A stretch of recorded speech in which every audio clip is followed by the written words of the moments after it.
service chiefs of the necessary legislative backing.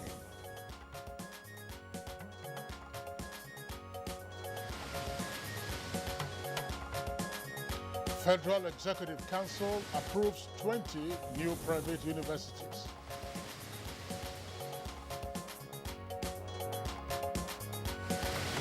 Rapists to get the death penalty in Kebbi State, while kidnappers face life in prison.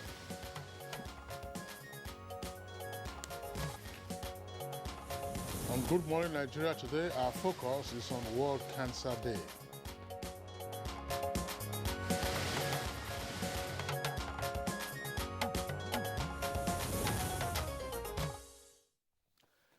Globally, 1 in 5 persons may develop cancer in their lifetime, with more infections in women. The International Agency for Research on Cancer estimates that more than 50 million people are living with cancer, and the risk factors driving this increase include age and socio-economic issues. Now, the most common of these is breast cancer, which occurs in 1 in 4 women, while others such as colorectal, lung, cervical, and thyroid cancer follow closely behind. In men, however, lung and prostate cancer account for almost 1/3 of all forms of cancer. And reports also indicate that the global cancer burden rose to over 19 million cases, with 10 million fatalities in 2020. Now, the National Cancer Control Program of the Federal Ministry of Health coordinates Nigeria's response to the challenge, and 75% of funds required for the management of the country's response is provided by the federal government, while 25% is sourced from donors and development partners. Now, since 2019, the focus of the global fight against cancer has been on collective effort by stakeholders in the reduction of the cancer burden, while a consultative process was adopted in the development of Nigeria's cancer control plan. How much impact has the National Response Plan for Cancer made in Nigeria? Are more Nigerians open to cancer tests today? What projections should the National Cancer Program be making for the country? Well, these are some of the issues we intend to address as we discuss World Cancer Day, which has been marked globally on the 4th of February. On that note, we'll say welcome to Good Morning Nigeria. I'm Kingsley Osadola, thanking you for tuning in.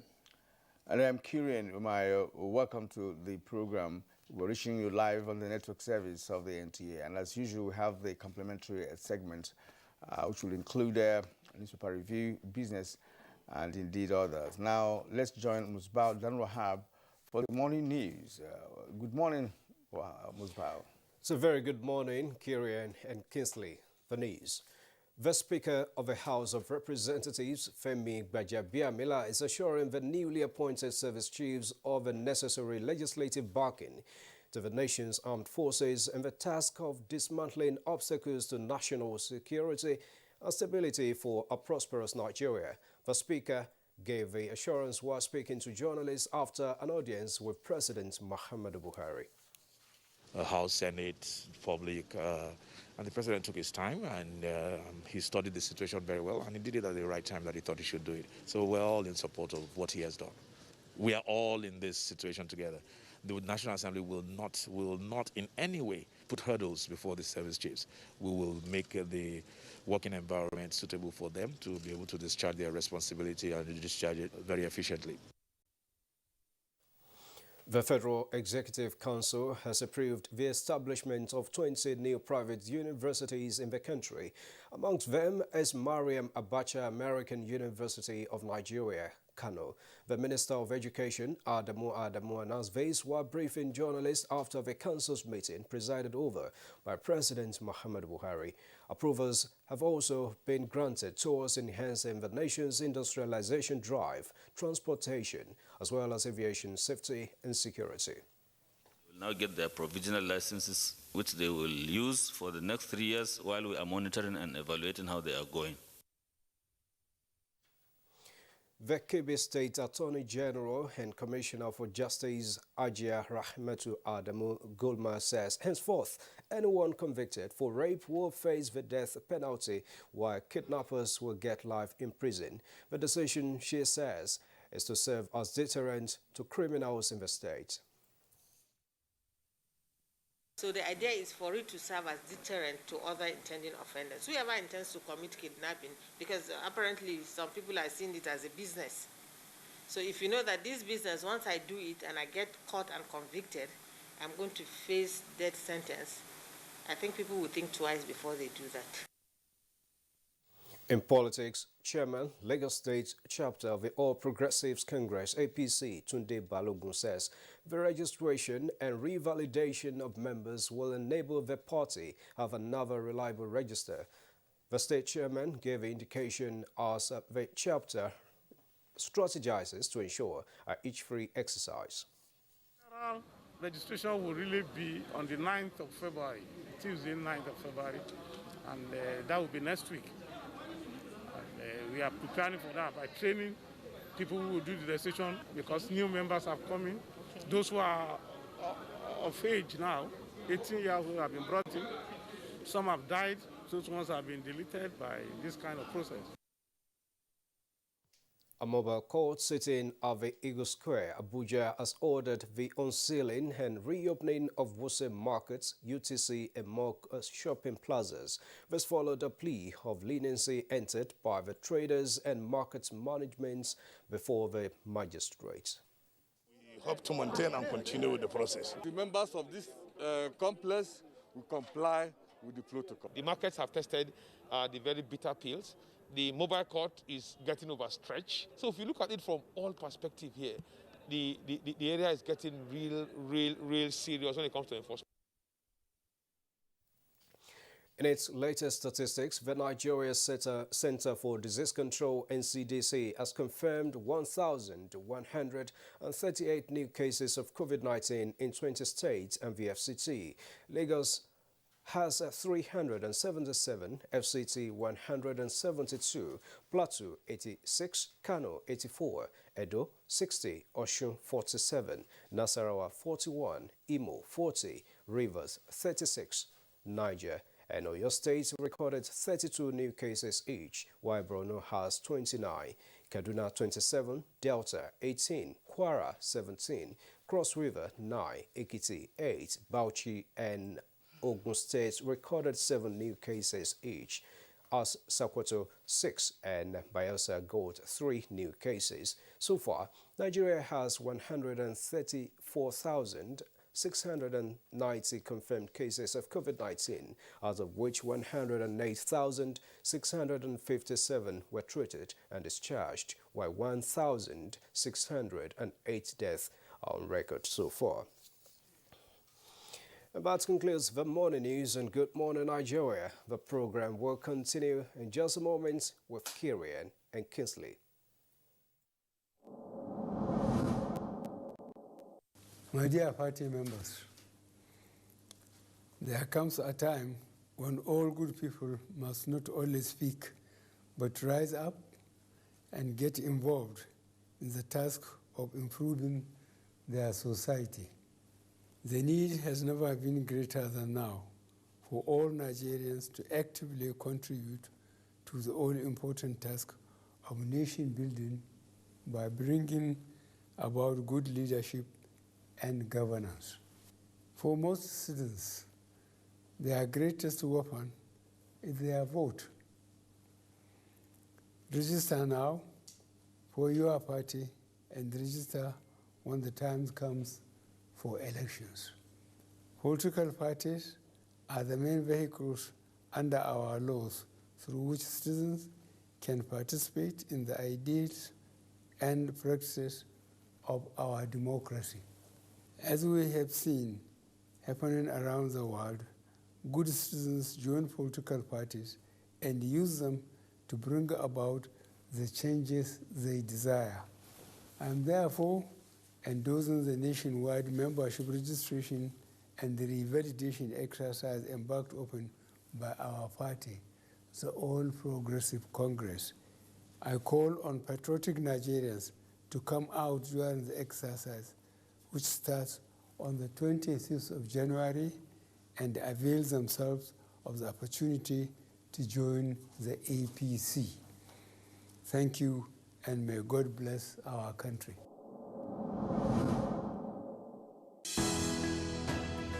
The counsel of our fathers. My advice to these young people is please do not take us back to those harrowing days. You probably do not know what it is. Nigerian youths, let's build our nation together.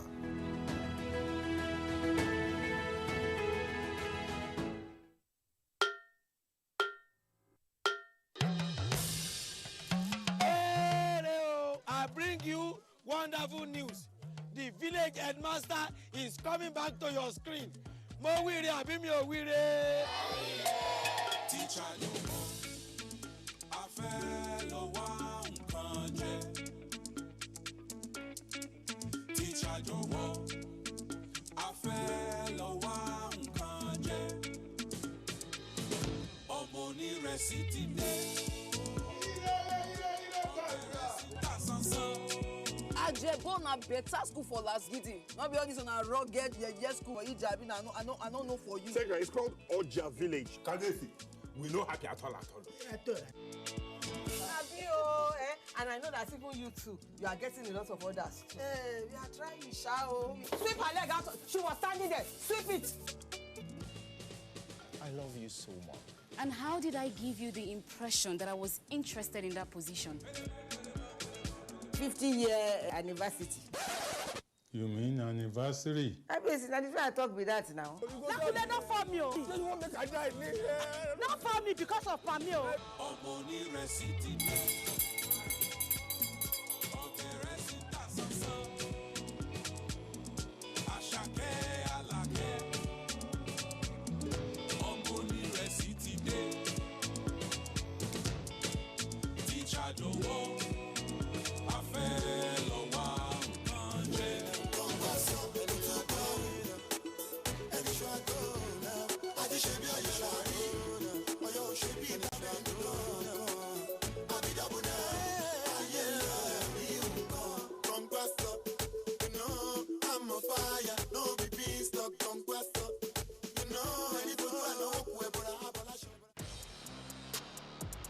Arsenal will seek revenge against Aston Villa after their loss to their opponents at the Emirates Stadium last time out. Will they succeed, or will Villa do the double over the Gunners this season? Find out this Saturday when Aston Villa welcome Arsenal to Villa Park on the Premier League Live, showing on the NTA network from 1 p.m. The Premier League Live is brought to you by Axis Bank, Babai Jebu, Lipton, and Close Up, in association with Gold.com.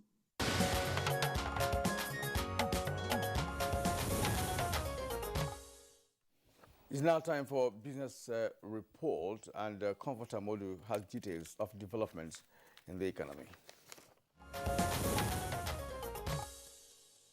The outlook for oil remains brighter, with demand estimated to rise by 3.3 million barrels per day. OPEC emphasized the positive contributions of the Declaration of Cooperation in supporting a rebalancing of the global oil market at a joint technical committee meeting of the OPEC in Vienna, Austria. The 26th meeting of the Joint Ministerial Monitoring Committee, held virtually, observed that in December 2020, stocks in Organization for Economic Cooperation and Development countries had fallen for the 5th consecutive month, noting that the economic prospect and oil demand would remain uncertain in the coming months, and the gradual rollout of vaccines around the world is a positive factor for the rest of the year, boosting the global economy and oil demand. For 2021, demand is still expected to expand by about 5.6 million barrels a day, with the extended lockdowns in a number of countries impacting demand in the transportation sector in particular. The forecast for 2021, however, is just about 0.6 million barrels a day, with expansion impacted by lower investments and increasing fiscal discipline, especially in the shale basins of the United States. The main contributors to non-OPEC supply growth in 2021 are still expected to be Canada Brazil, Norway, and to some extent, the US. And here are the closing figures for trades on the floor of the Nigerian Stock Exchange.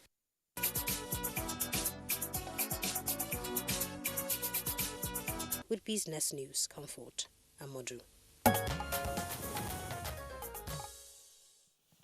you very much, Comfort and Modu, for the business package. Mr. Paradil is next for us.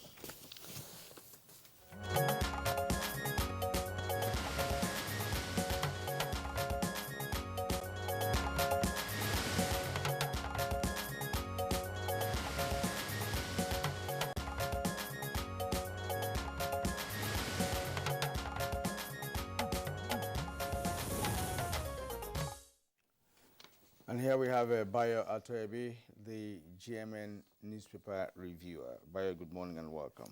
Thank you, Period. Good morning. Good morning, Kinsley. Right, good morning, good Nigeria. to see you. Thank you.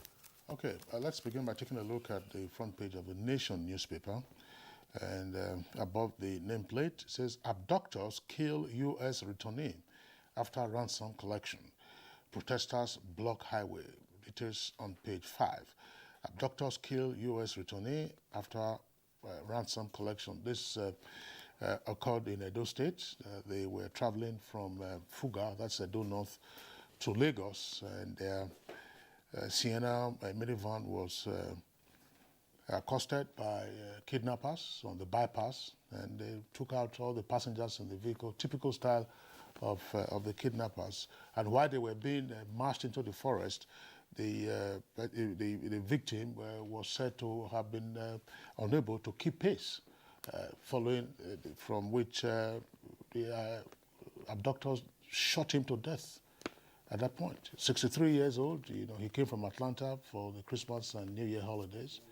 He was from Fuga, that's in the Edo North of the state. But after that, they collected ransom still from his family. Autumn 6 AK-47 rifle licensing for Nigerians. That's on page 3. Zulum inaugurates 6 billion naira Meduguri Bama Road.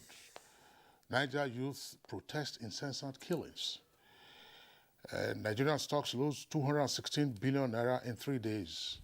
EFCC quizzes ex-governor Yari for attempting to move 300 billion naira. FEC okays 20 private universities.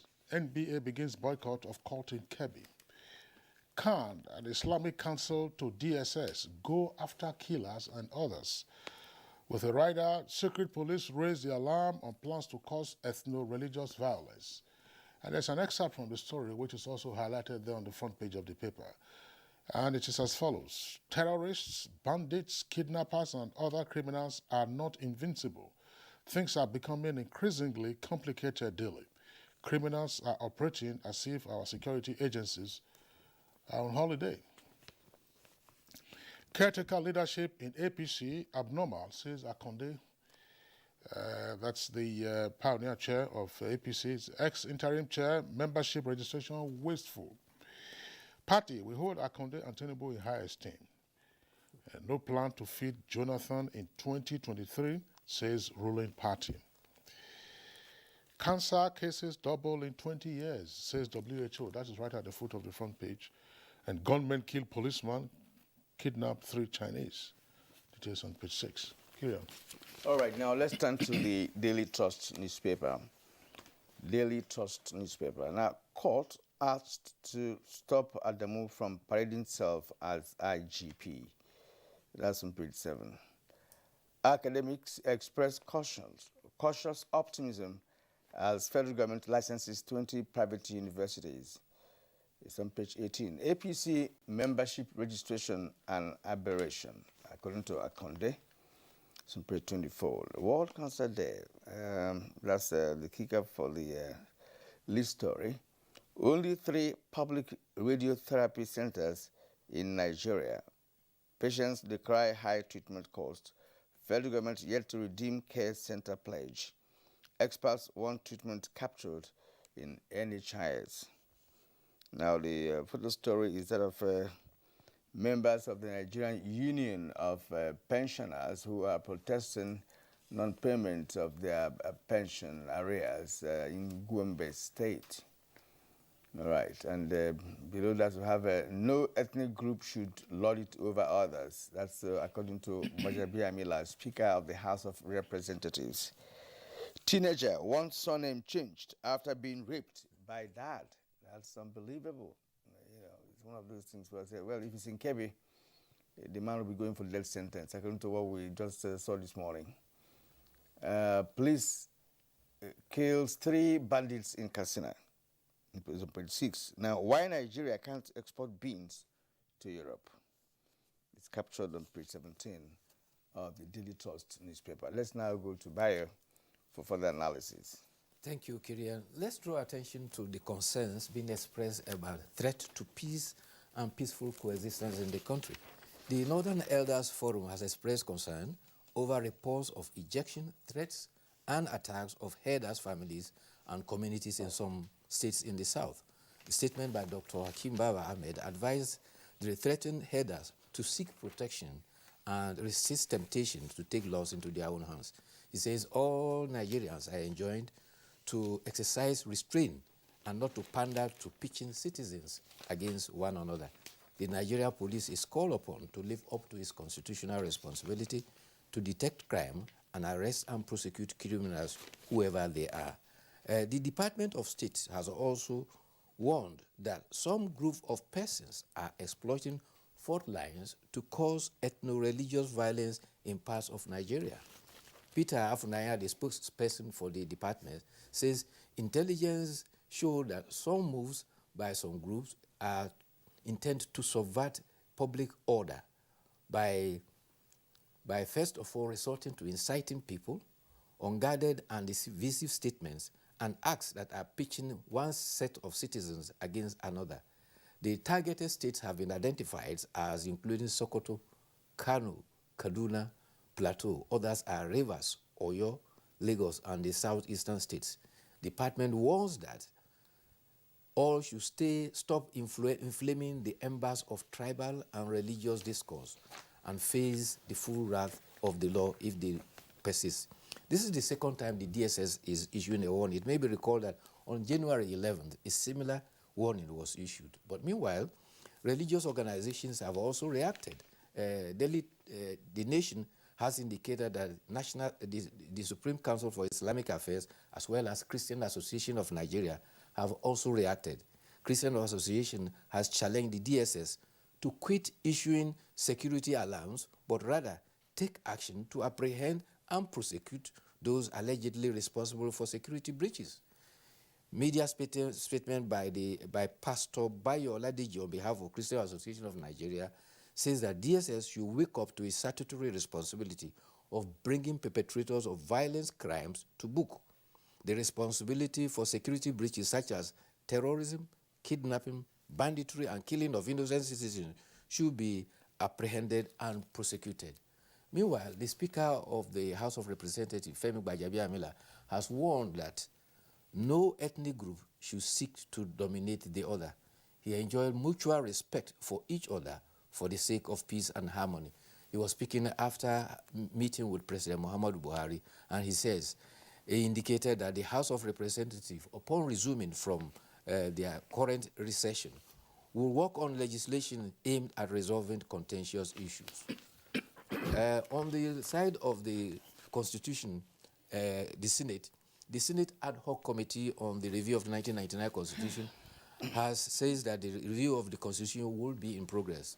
The Deputy Senate President, who is also chairman of the review, Senator Ovia Omar Agege, says that the review will include analysis of the 2014 National Conference, the All Progressive Congress Committee report on federalism, as well as several other memoranda that is with the committee. He says that these are to be translated into constitutional amendment. He disclosed this at a 2-day retreat on the review of the 1999 Constitution. The Federal Capital Territory Task Force on COVID-19, yesterday, dispersed persons who had gathered for promotion exam of staff of the Nigerian Social Insurance Trust.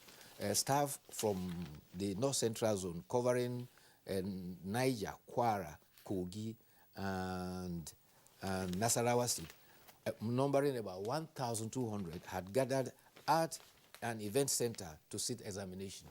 They were asked to disperse because they had no permission. There, many of them were found not wearing face masks properly. Others were not observing social distance. The organizers of the examination claim they had sought permission, but the task force insisted that permission was not sought. If they had permission, they should provide evidence of it. Such evidence were not made available. Meanwhile, the mobile court that supports the task force on the COVID-19 for the FCT has now granted reprieve for the opening of the FCT market as well as the UTC market and the plaza. They were, however, fined to pay 50,000 naira each, and they has assured that they are going to put in place measures to observe COVID-19. As of today, 1,138 cases were reported for COVID-19. Lagos is still leading with 377. Total cases now 134,690. Those on treatment in various centers are 24,415. If you look at that across the nation, divided by 36 states and the FCT, it means we have a minimum of 660 persons being treated for COVID-19 in all states. Minus Kogi State. Oh, okay. Well.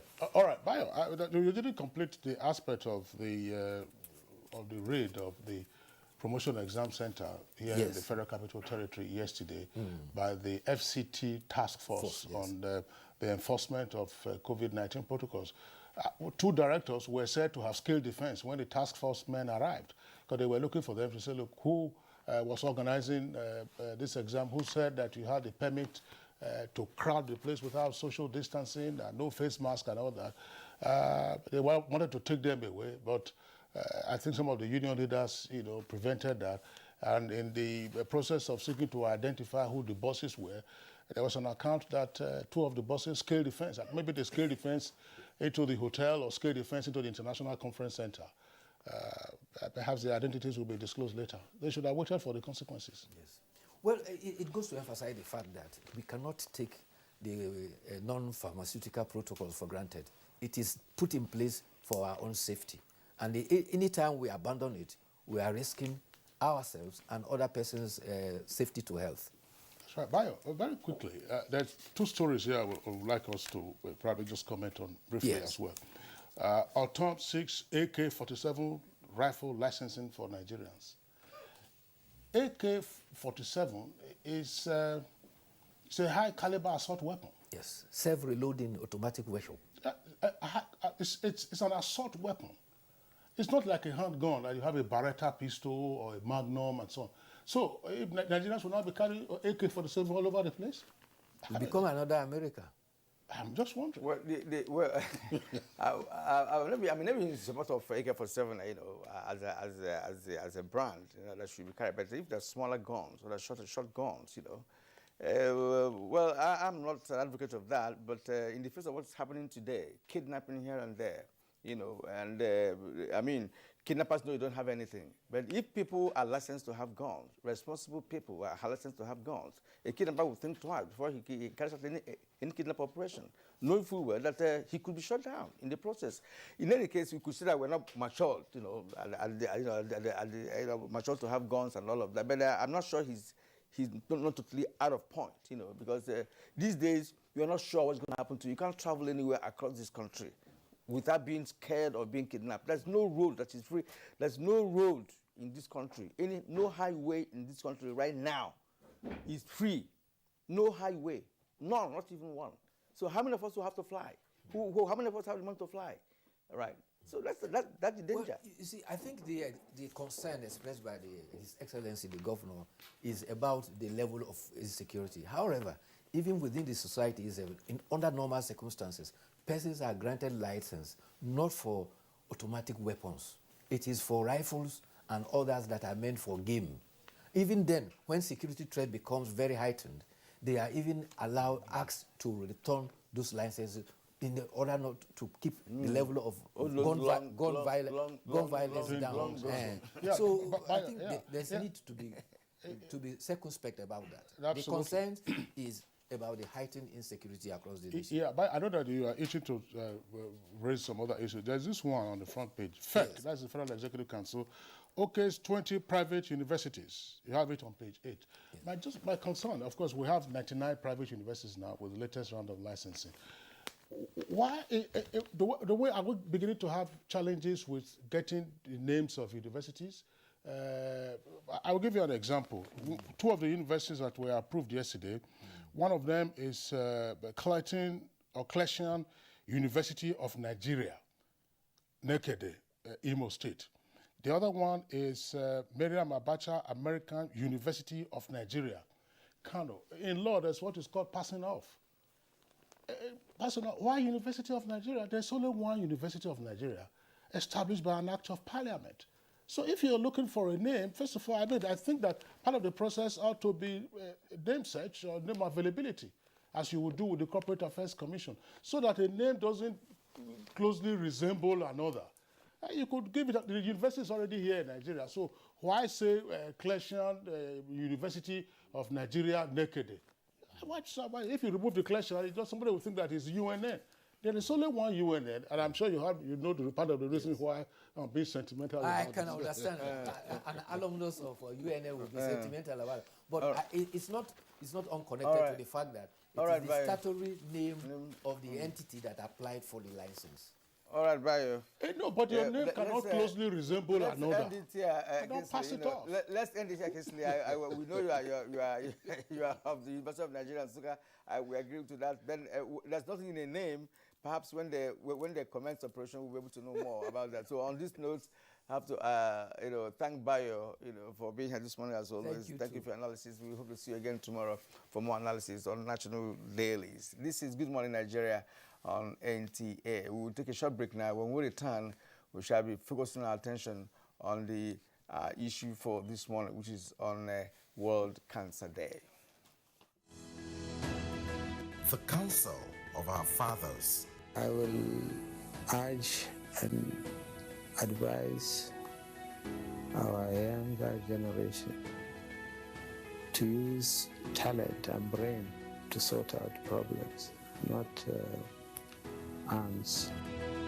Nigerian youths, let's build our nation together.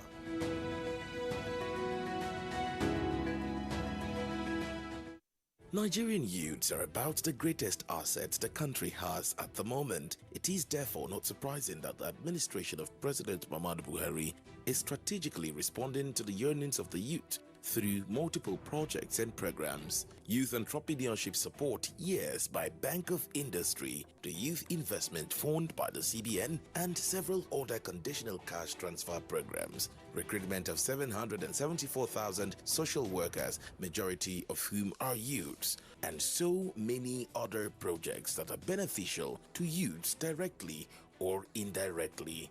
If the administration can do all this, definitely with a degree of patience and time, it can achieve more. Nigerian youths must come together to say no to terrorism, no to vandalism, and no to all disruptive tendencies. Hashtag Youth for Greater Nigeria. Pacifying the youths, unifying the nation. These days, people get their news and information from more media sources than ever before. Some of the news and information given are fake, unverified, doctored, and manufactured to create confusion, stir disaffection, and cause disunity. Before you believe or share any news, ask yourself, is this real? Is it from a credible source? Is it verified or verifiable? Fake news is dangerous. Whether you do it for fun or for political gains, real people can get hurt. Fake news, don't create it, don't spread it. This is a public service announcement from NTA. The Council of Our Fathers. My advice to these young people is please do not take us back to those harrowing days. You probably do not know what it is. Nigerian youths, let's build our nation together.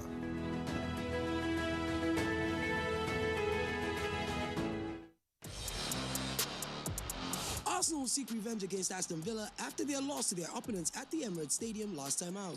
Will they succeed, or will Villa do the double over the Gunners this season? Find out this Saturday when Aston Villa welcome Arsenal to Villa Park on the Premier League Live, showing on the NTA network from 1 p.m.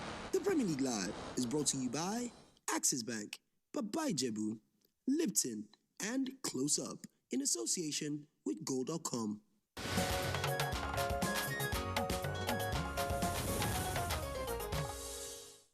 You're welcome back. Now, to begin our conversation on the subject matter, let's take this report put together by Oyeyemi Ajayi. Cancer is a group of diseases involving abnormal cell growth with the potential to invade or spread to other parts of the body. Possible signs and symptoms include a lump, abnormal bleeding, prolonged cough, unexplained weight loss, and a change in bowel movement. World Health Organization says cancer is the second leading cause of death globally, with an estimated 9.6 million deaths, or 1 in 6 deaths in 2018. Lung, prostate, colorectal, stomach, and liver cancers are the most common types of cancer in men, while breast, colorectal, lung, cervical, and thyroid cancer are the most common amongst women. Globally, the lung cancer is said to be the leading cause of cancer death among men because of its high fatality rate, followed by prostate cancer and liver cancer. Projected total of over 1.8 million new cancer cases and 606,520 deaths in 2020 globally, with approximately 4,950 new cases and 1,600 deaths each day. The cancer burden continues to grow globally, exerting tremendous physical, emotional, and financial strains on individuals, families, and communities, as well as health systems. Many health systems in low and middle income countries are said to be least prepared to manage this burden, and large number of cancer patients globally do not have access to timely quality diagnosis and treatment. As the world marks this year's World Cancer Day on 4th February with the theme I Am and I Will, which is a reminder that each one can play a role in reducing the impact of cancer. How far have researchers gone in coming up with cure for the disease, knowing well that cancer has no known cure? What more are the preventive measures against the disease? How possible is it to have a cancer-free world and nation? These are some questions begging for answers from guests already seated in the studio. Thank you very much, Oyeyemi Ajayi, for that backgrounder. Indeed, we already have our guests here in the studios, as well as the guests who are joining us via Zoom from different locations. First, let's welcome here in the Abuja studios Dr. Adamu Al-Hassan Umar, is President, Nigerian Cancer Society. Dr. Umar, pleasure to have you with us. Thank you. Thank you very much for having me. Good morning, viewers. Let's also welcome a regular guest on Good Morning Nigeria, Dr. Bello Abubakar, is Chief Consultant, Clinical and Radiation Oncologist at the National Hospital, and also President of the African Organization for Research and Training on Cancer. Dr. Bello, pleasure to have you again on Good Morning Nigeria. Thank you for having me. Good morning, Nigerians. And joining us via Zoom is Dr. Zainab Shinkafi Bagudu, wife of Kebbi State Governor and founder Medicaid Cancer Foundation. Madam, you're welcome to the program. Good morning. Nice to see you again. Also via Zoom from Lagos is Senator Lanre Tejiosho, former chairman, Senate Committee on Health. Good morning and welcome to the program. Thank you. Good morning. Thanks for having me. And Dr. Ami Balt, Assistant Professor of Medicine and Genetics at Stanford University and Director of Global Oncology, Stanford Center for Innovation in Global Health, co-founder Global Oncology Incorporated. It's also a pleasure to have you join us this morning on Good Morning Nigeria. It is a pleasure. Good morning, Nigeria, and good evening from the United States. All right, thank you indeed. All right, good evening. That's presumably, therefore, that's Pacific time, I believe, in the U.S. Exactly. That will be some 9 hours behind us. So we thank you for being with us at this time. Let's begin the conversation with the president of the Nigerian Cancer Society. That's Dr. Adamu Al-Hassan Umar. It's another World Cancer Day. What are the issues in this year's shall we say celebration? Because I mean, any person who has cancer couldn't possibly be celebrating anyway, unless, of course, you're on the path to recovery. What are the issues in this year's World Cancer Day? Well, thank you very much once again for having me. Good morning, viewers. Today is World Cancer Day. It is a day set aside as an initiative of the Union for International Cancer Control to celebrate every year, to consolidate on achievements and map out appropriate next steps. This year, the theme is I Am and I Will, and it is actually a 3-year impact-driven campaign that started in 2019. We are consolidating this year in 2021, being the last year of the I Am and I Will theme of the World Cancer Day celebrations. The I Am and I Will spirit is in all of us.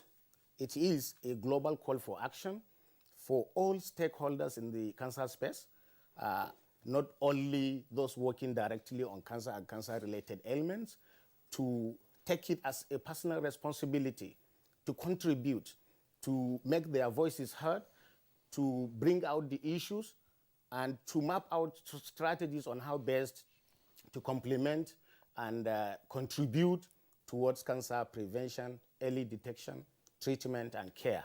So today we are celebrating World Cancer Day in order to reawaken our consciousness, in order to re-emphasize the global driven initiative, the impact campaign that was started in 2019, to consolidate on the achievements that have been recorded over the past 3 years, and consolidate and find ways to move forward, because to us, every day is World Cancer Day.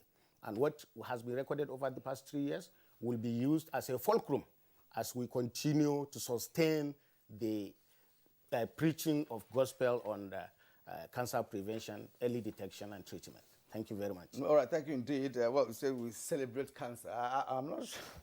Is it really celebration or something? Well, sir. We mark World Cancer Day. All right. I Am and I Will. It happens to be the theme of this year's, cancer celebration, if you like. Now, you have told us about the fact that it is to awaken our consciousness and, of course, to consolidate on the achievements of the past 3 years with respect to the fight against the cancer. Yes. All right. Now, let's go to Dr. Zainab Shinkafi Bagudu, wife of the Kebbi State Governor and founder of Medicaid Cancer Foundation. Now, madam, there are many foundations that are focused on cancer, and we want to share with you what your foundation does, specifically does, with respect to the fight against cancer. Now we're talking about cancer, World Cancer Day. We are marking World Cancer Day today with the theme, I Am and I Will. How do you incorporate that into your foundation? And let us also know some of the activities of your foundation.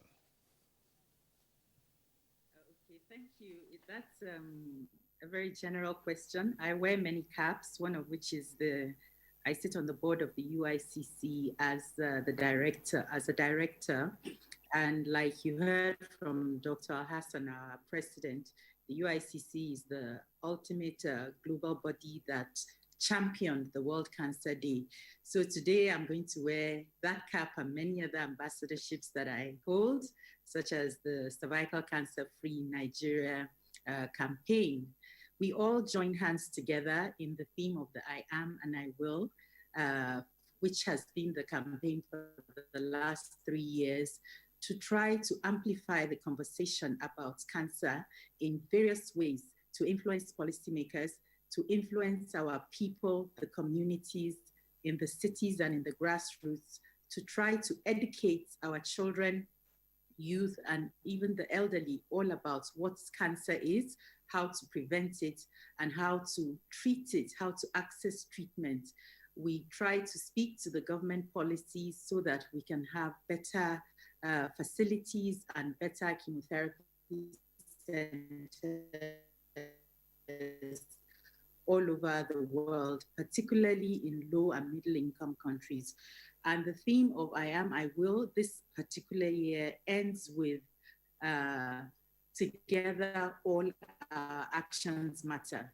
So all of us here in our various capacities are coming together to try to improve the cancer control around the world.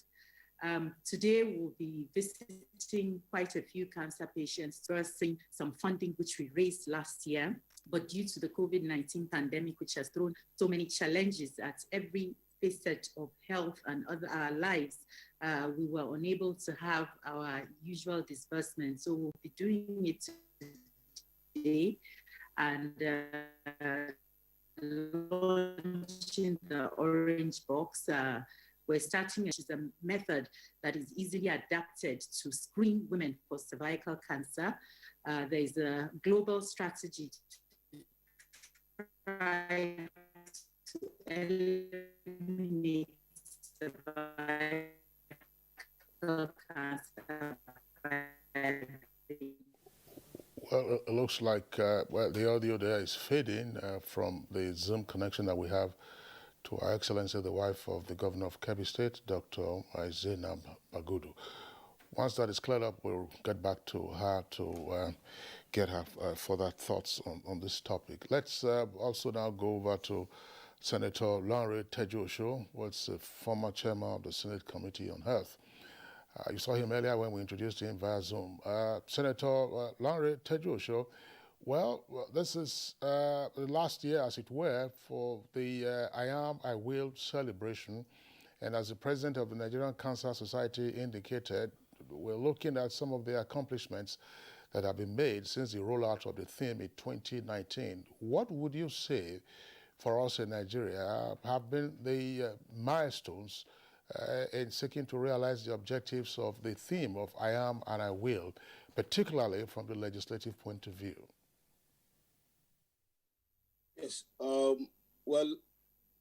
The focus of our own foundation today is cervical cancer, which is a cancer that we actually have vaccines to help the children to prevent it. And to get this distribution of vaccine properly in the country, we need to strengthen our primary health centers. And concerning the policymakers, that is the parliamentarians, the funding of the primary health centers and the guarantee of their capacity to be able to undo the vaccination process is a very important priority for the policymakers in terms of funding. And the issue of vaccine is now very popular all over the world, especially with the COVID situation. And cervical cancer vaccination has been very much important before the advent of COVID. The advocacy now is more important than even before to ensure that the issue of vaccine of other diseases is not disturbing the advocacy for cervical cancer. So I believe we are definitely ready to ensure the distribution through our primary health centers is going to be a very achievable thing now that the funding is even increased with the COVID vaccination processes. All right. Kieran? Well, yes. Part of the question constantly put to you had to do with the idea of letting us know what has been done from legislative point of view. First of all, we don't have enough cancer centers in Nigeria. And while you were the chairman of Senate Committee on Health, we know, the milestone, that you could say that have been achieved, by your committee with respect to ensuring that the fight against cancer is heightened. Not just cervical cancer, there are other, breast cancer, we have prostate cancer, especially prostate cancer, which of course deals with men. So may we just know further on this issue of legislature, what has been done in this respect?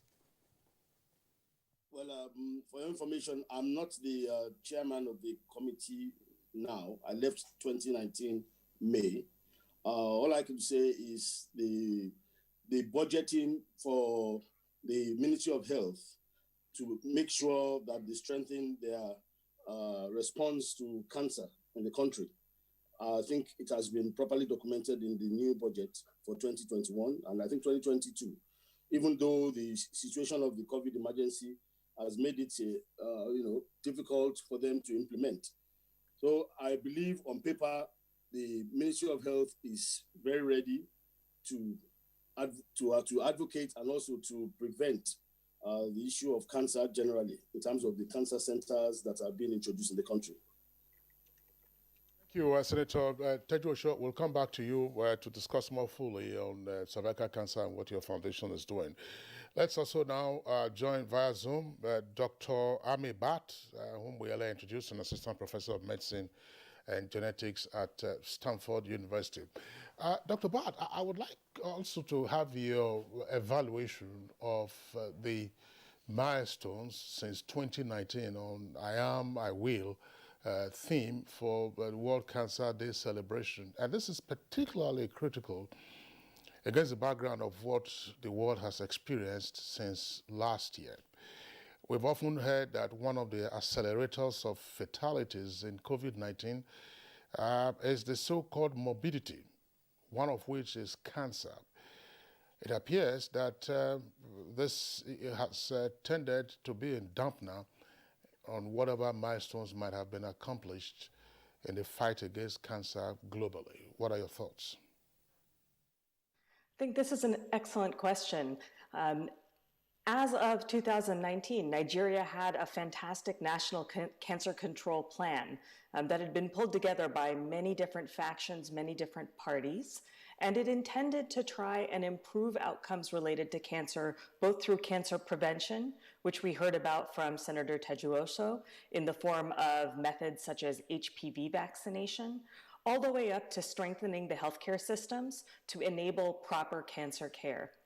As a physician and as a scientist and as a doctor who specializes in caring for cancer patients, what I know is that a healthcare system and hospitals that can take care of cancer patients can take care of anybody. And what we have seen is over the course of the stresses of the last year with the COVID-19 pandemic, we have seen healthcare systems around the world struggle to keep up with and maintain good care for patients who have pre-existing conditions, diseases like cancer, diseases like heart disease, etc., all of which can contribute to worsened outcomes with COVID-19.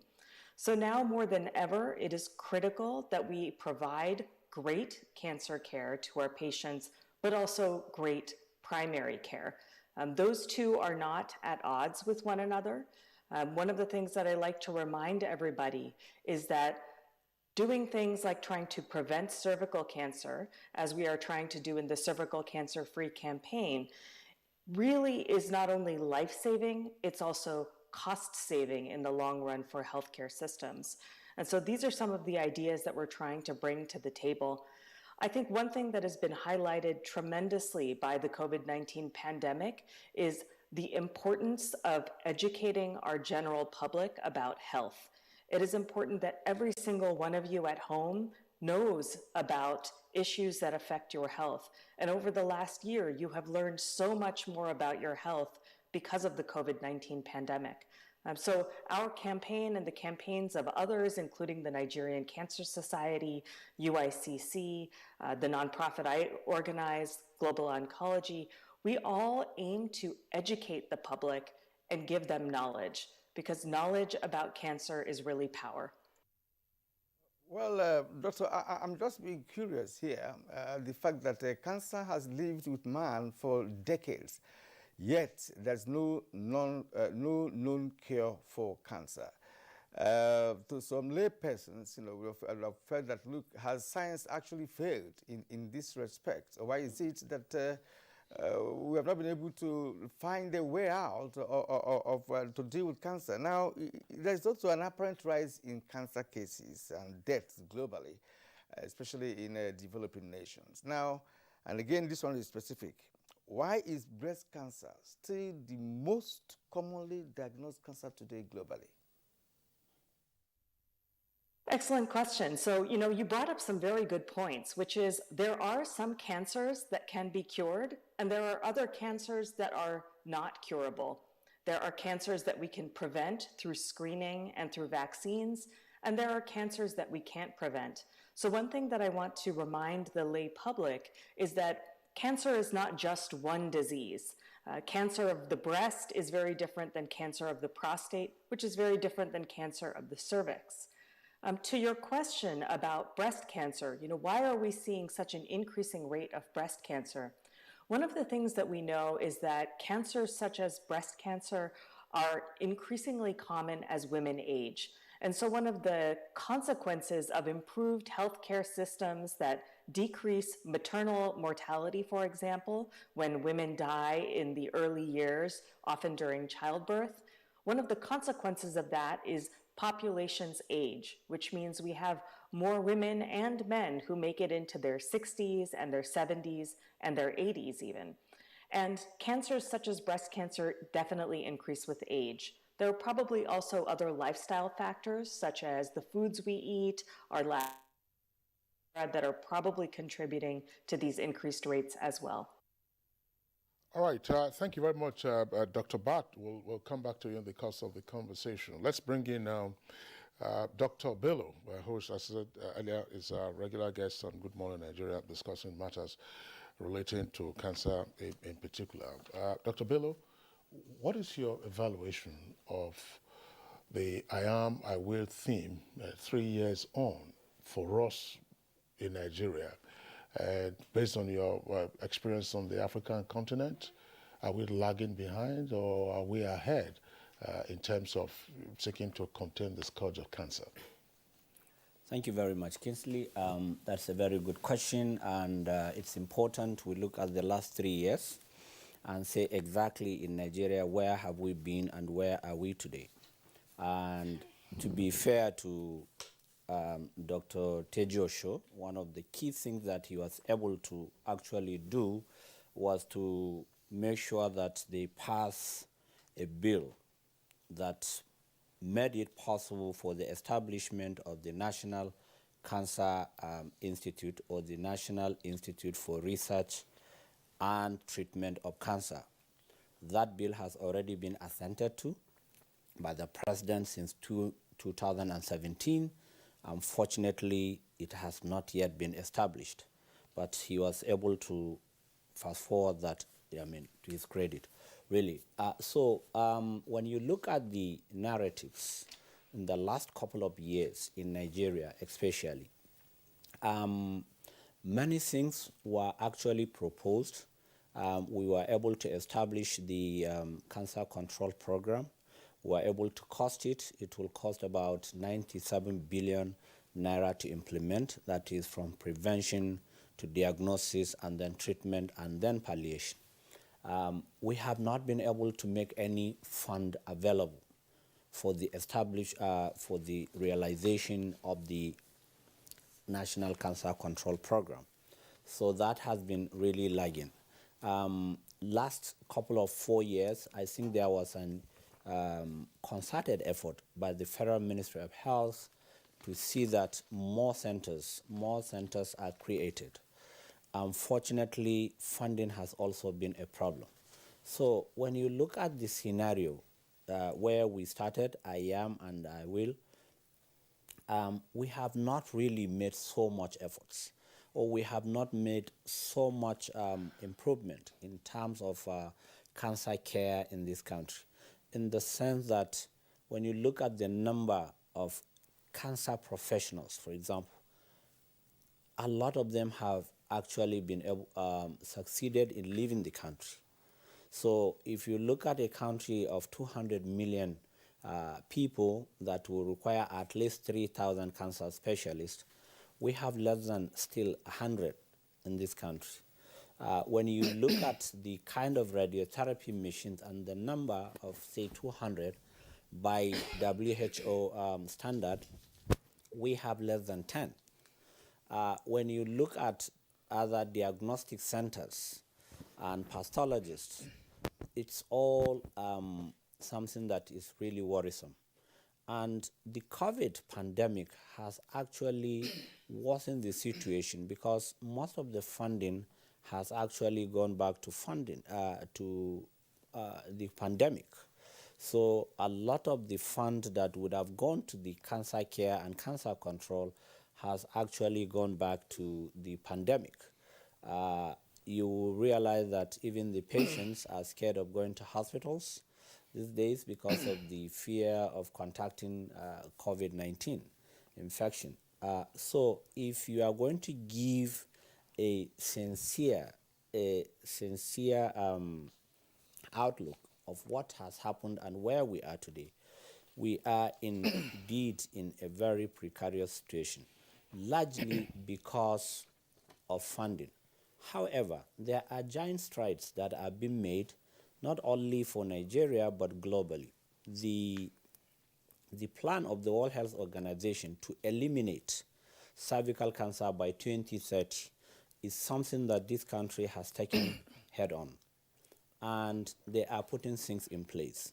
I know that we had a webinar last year, and the executive secretary of the National Primary Healthcare Development. Dr. Abubakar, let us pause you there. We'll return to you. Okay. And because we have guests that will be leaving us in any moment from now. Very well. Let's go back to Dr. Zainab Shinkafi Bagutu, wife of Kebbi State Governor, and the founder of Medicaid Cancer Foundation. Madam, when you were making your initial comment, we had the issues with your audio. So we didn't get some part of what you were saying. So, maybe you could just go back to your narration. Let's get to understand much more of what you were telling us. Again, you should add this issue of cancer screening. To what extent, has the foundation gone in cancer screening, especially in Kebbi State? And we were talking about the fact that breast cancer is on the increase this time around. Is that the experience you have over there in Kebbi State? Thank you. Certainly, breast cancer is the commonest cancer in Nigeria. We do have a screening system in Kebbi done by the state government, and we also have one by civil societies like the Medicaid Cancer Foundation. Nigeria has a national screening program on paper, but this hasn't been implemented yet. There's a committee that is trying to ensure that that cancer control program gets implemented. But like Dr. Bello was saying, some of the funding is an issue, but the government has done a lot in terms of trying to bring it to the forefront. The same thing has to do with treatment. Treatment is also a problem that our patients have. But we have seen the advent of the Catastrophic Health Fund, which I believe we've been told by the ministry that the funds have been disbursed and we will see it get to the patients soon. Distinguished Senator Teji Osho was probably being modest and didn't mention, but he was a very key part of ensuring that this fund is appropriated to the Ministry of Health. And for the first time, we saw the advent of a catastrophic health cancer fund, which is meant for indigent patients to the tune of almost ₦1 billion, I believe. So we will be seeing that coming through to our patients. Without adequate systems in place, a general screening is impossible. But they do have intermittent screenings. The state government of Kebbi has recently concluded a screening for prostate cancer. So it's not just limited to the women, which is the commonest. By all means, we do see more breast cancer cases and they do come out, but the issue for them is the fact that they are not able to get help. They come out late, by which time the disease is advanced and difficult to treat. And so the general feeling is that if you go to the hospital and you get surgery, you're going to die. It's not the surgery. I'd like to emphasize this as an advocate creating awareness. It's not the surgery that usually ends life. It's the fact that the disease is so advanced. And this is not limited to just breast cancer. Indeed, it's true of all the cancers. I was saying we recently concluded a screening for prostate cancer in Kebbi State across 4 emirates of the state. And it was really surprising that a lot of men came out. Usually we talk of cancer and we talk of breast cancer, and the men tend to be somehow put to the second place or ignored. But for the first time, in collaboration with Johnson & Johnson, we were able to carry out a screening across 4 emirates. It lasted a week. And even after that, so many men are calling, men from high income, low income, middle income, all cadre of life are calling up and wanting to come and be screened.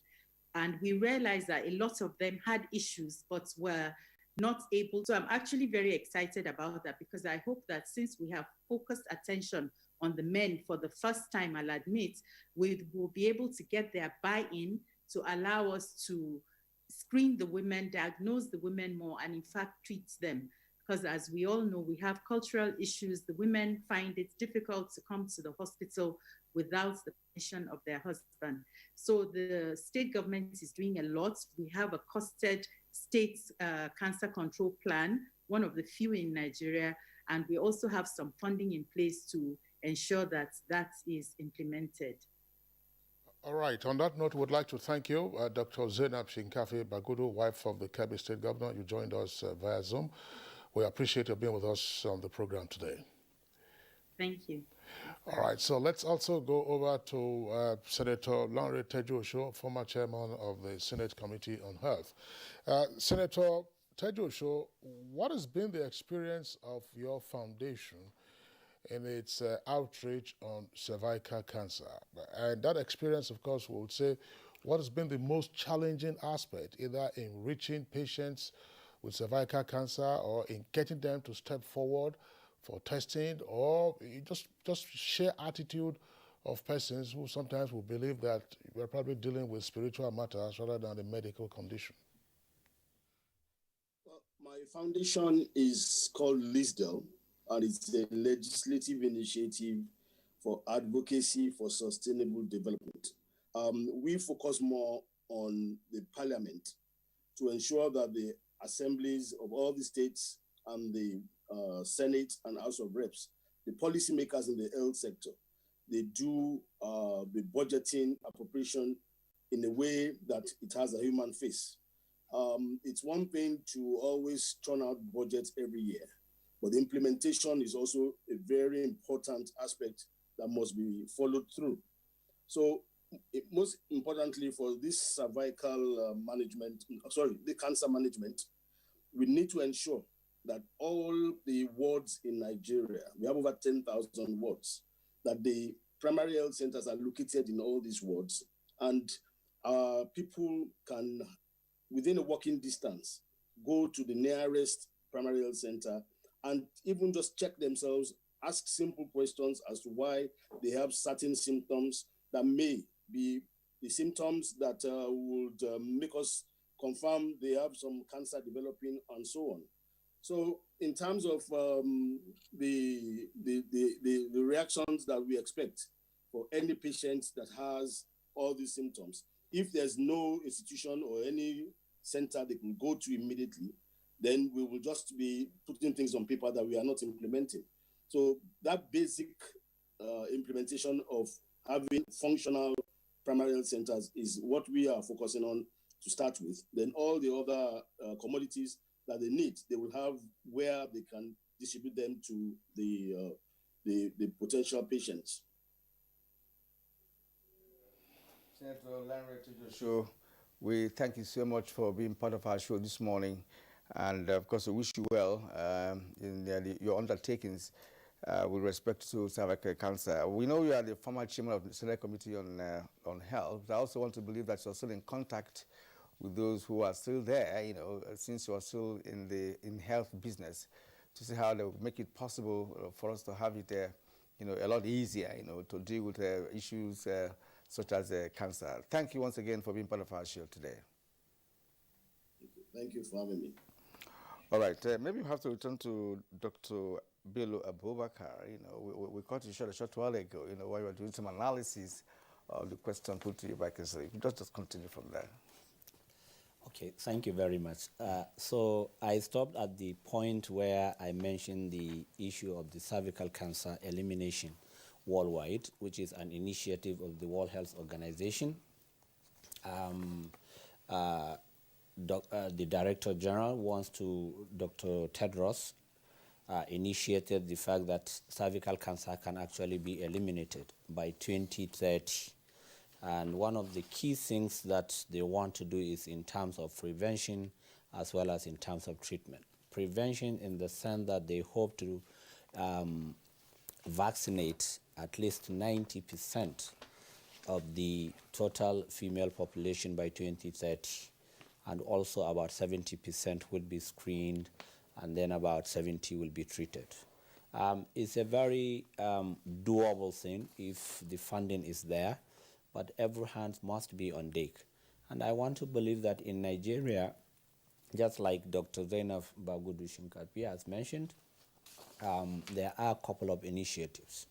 One of the key initiatives is the fact that the National Primary Healthcare Development Agency is taking up the vaccination of females with the vaccine to prevent the human papillomavirus infection.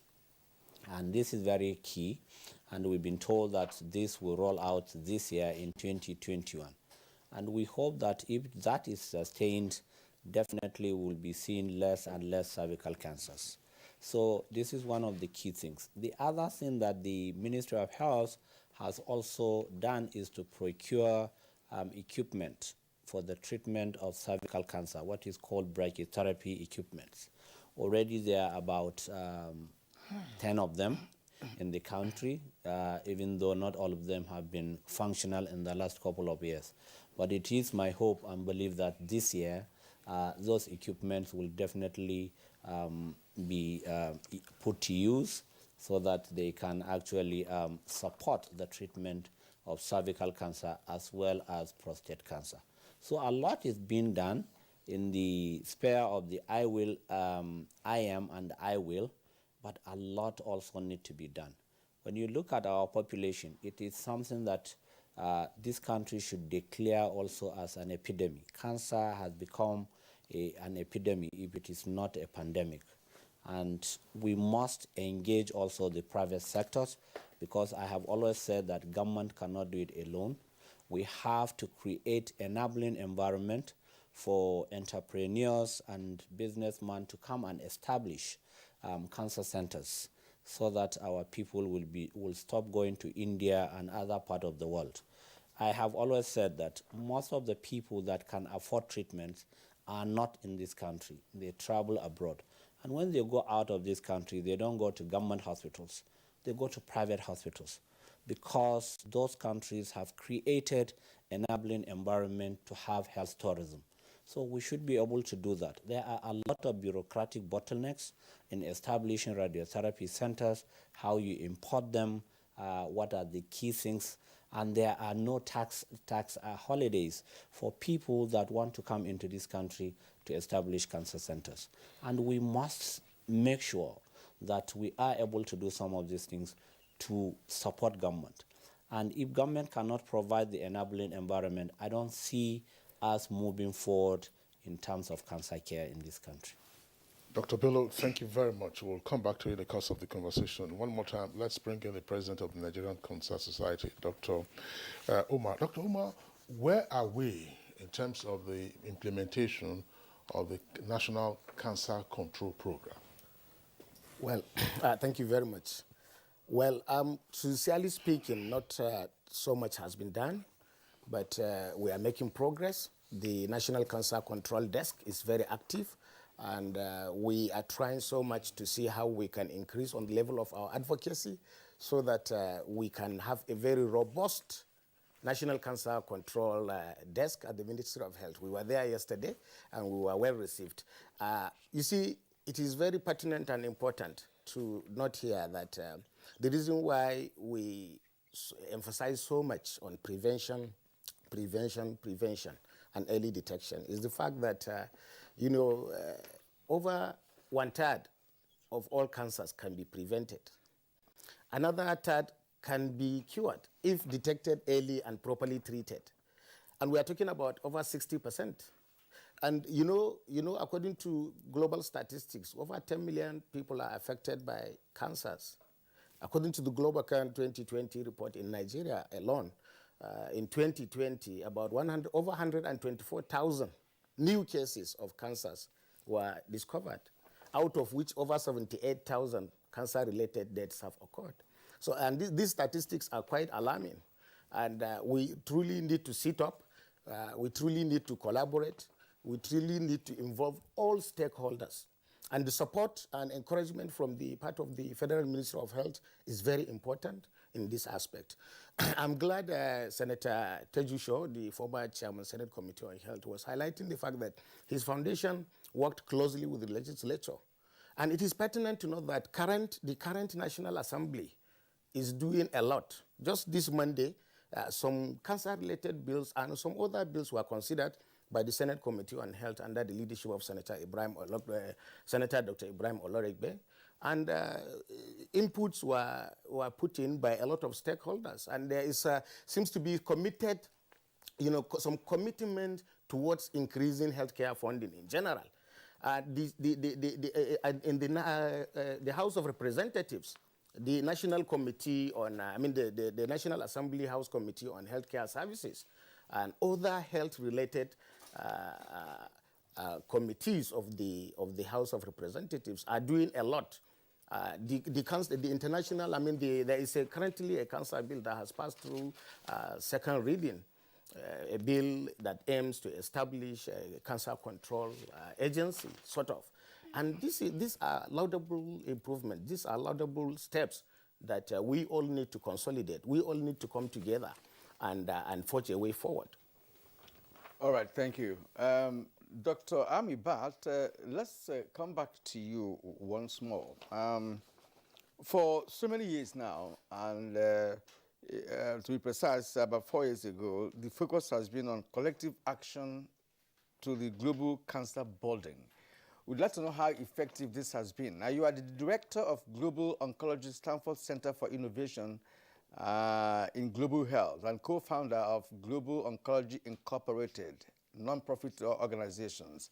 Now, in terms of synergy and collaboration with other cancer bodies across the globe, how global are these foundations? Are there any form of relationship between your organization and cancer bodies across the globe, especially in developing nations such as Nigeria? Absolutely. So I've had the opportunity and the great honor of meeting Dr. Bello many years ago when I had the chance to visit National Cancer Hospital in Abuja. We have ongoing collaborations with Lagos University Teaching Hospital, Ahmadu Bello University Teaching Hospital, both in Nigeria, with really impressive staff and faculty and professors, as well as trainees. One of the things that we've been working hard to do is to encourage young trainees, the medical students and the residents, to become interested in providing cancer care so that they can be the future Dr. Bellos of Nigeria. In addition to collaborating in Nigeria, we have active collaborations in Malawi. We've helped to build the first public medical oncology clinic in the Caribbean country of Belize, and we've collaborated far and wide beyond that. Our goal is to identify local leaders such as Dr. Bello and others, and to really partner with them to help them achieve the objectives that they have. And in Nigeria, I think one of the things that we observed was an outstanding education system to train young physicians. And what is lacking is an infrastructure in which they can practice what they have learned to do. And so one of the big challenges of many countries around the world, but certainly something that I observed in Nigeria, is a fantastic education system that trains people who then often leave the country. And so I think part of the goal of building capacity in country to provide outstanding cancer care to not only Nigerians, but more broadly to other West Africans, really involves taking that fantastic education system and pairing it with the resources that it needs to be able to achieve better cancer prevention, cancer care, and palliative care. Dr. Abibat, thank you very much for the point you've just raised in terms of training of specialists in cancer care and management. But will they underscore that, unfortunately, some of the professionals who get trained do not then have the right infrastructure or environment in which to function, and then they take off. Dr. Bello, with us here in the Abuja studios, already made reference to that we're losing a great number of professionals. And oftentimes, Dr. Bello, we tend to rationalize this as, oh, it's fair enough, they're going for greener pastures, and But then our chief concern would then be with diaspora remittances. True, and that is really quite alarming. I think, like I mentioned earlier, we have to make concerted efforts to keep the people that we need here in-house, in-country, because if policies are not done in such a way that people will remain here, it will continue to be a recurring situation. And believe me, no country will allow their best to be leaving the country just at will. There must be ways of keeping them in-house, whether it's in terms of funding, whether in terms of providing facilities for them to work, whether in terms of increasing their retirement age like they did for the teachers. Now teachers have to, they have the option of staying on till 65 and so on. And these are things that we really need to sit down and look at.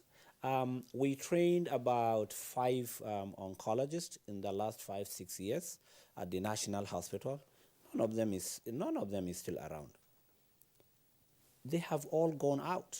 They are in the United States, they are elsewhere, and they are in Canada, and so on and so forth. And we need them more than they need them. But the fact still remains that it is very daunting. It is a sad situation when you practice oncology in a country such as Nigeria. Because I'll give you this scenario at the National Hospital. We have functional two radiotherapy machines. We have about 7 consultants, and we have about just 7 residents. Each consultant is supposed to train at least 4 residents, but they are simply not there. So you can imagine the bulk. The whole of northern Nigeria has literally no single functional radiation therapy machine. So the whole of the 19 states are sending patients to the National Hospital. And even from the south, from the east, and indeed from other countries, neighboring countries, they come to the National Hospital. So patients are treated up to midnight or at 1 o'clock, and that is putting so much pressure on the equipments. And there is no fund that is specifically meant for maintenance, that is specifically as part of a budget line, that is meant to keep these machines going. So they keep breaking down because there is too much pressure on them. Only 2 machines. I mean, in a country of 200 million, and you need 200 machines, and you have less than 10, you can imagine the pressure not only on the machines, but also on the personnel. And that's the point you were talking about earlier, namely that government alone can't provide the required care facilities, and that you need private investors. As part of the National Cancer Control Program, do we have any lines there indicating that there may well be opportunities for private investors, and that this will not be linked to our fiscal policy? Fiscal policy meaning, for instance, that there could be tax holidays, or that when those hospitals are opened, you don't have tax raiders knocking at the doors of the CMD, of the medical director, and say, you haven't paid this much, we're going to close you down, and so on and so forth. Do we have that, Dr. Omar? Well, sincerely speaking, I don't think so. And it's unfortunate the National Cancer Desk is not here to talk about what they actually have. But I'm afraid we still have a lot of grounds to cover. But the optimism is high, and we believe that What is the source of the optimism? Well, the source of the optimism is the spirit in us, of the I am and I will spirit. Together all our actions matter. We are all stakeholders. And as those of us on the advocacy side from the Nigerian Cancer Society angle, we will continue to push the agenda. We will continue to keep it on the front burner so that the relevant government agencies will listen, so that the needful will be done, so that at least we will have a near-perfect system. Well, a near-perfect system. Well, there are quite some groups, who are, working on the fight against cancer in this country. And I just wonder the level of sensitization that has gone out, to many Nigerians with respect to the causes of cancer, causative factors, as a matter of fact. There are causes of cancer, known ones. Now, how are Nigerians getting the right information with respect to what to avoid, what to eat, and what to avoid? We hear that when it comes to prostate cancer, it's more or less found in black men. I don't know how true that is. Right. And again, if you go to hospitals, we find out that there are so many of us, who have gotten this very disease. Some may not be cancerous, but of course the prostate is growing, but not yet cancerous, but it's also disturbing. Yes. So to what extent, have we been able to now reach out to Nigerians to respect to, in fact, it's another form of management, informing Nigerians of what to do and what not to do, what to avoid, to be able to stay away from possible, cancer attack. Yes. Well, thank you very much. You see, this is the reason why there is need for serious collaboration in order to truly reach out to those that truly matter in trying to dispel these rumors, to correct these misconceptions and myths associated with cancers, especially in the rural areas.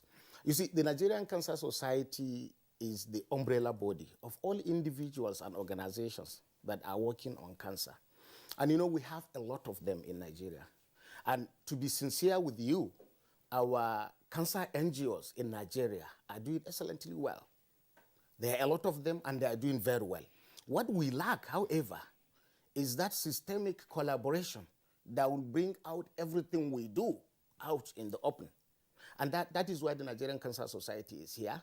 And we have a renewed energy of trying to see how we can consolidate and trying to see how we can bring everybody on board so that there will be a sincere, forward-looking, collaborative approach so that every activity of our cancer NGOs is brought to the limelight so that people will know what they are doing. Fine. Dr. Omar, my colleague Kieran posed a question. You say NGOs involved in cancer advocacy or some other issues related to cancer care and management, they are doing a lot. What are they doing? And are they too elitist in their approach? Well, sir, to some extent, yes. But the reality is there are a lot of cancer foundations, a lot of cancer organizations at the grassroots that are doing wonders. And that is what are these wonders? Well, the wonders they are doing is reaching out, particularly to the local population. And like I said earlier, 1/3 of cancers can be prevented. And prevention in medicine, they said, is better than cure. So if 1/3 can be prevented and another 1/3 can be cured if detected early and proper treatment, is carried out, it means that over 60% of these cancers we can prevent, we can cure. So that means what happens, especially at the grassroots, not in the capital cities, where the elites are, is actually what is needed, is actually what is necessary. And what we are doing is to ensure that collaboration is the key word.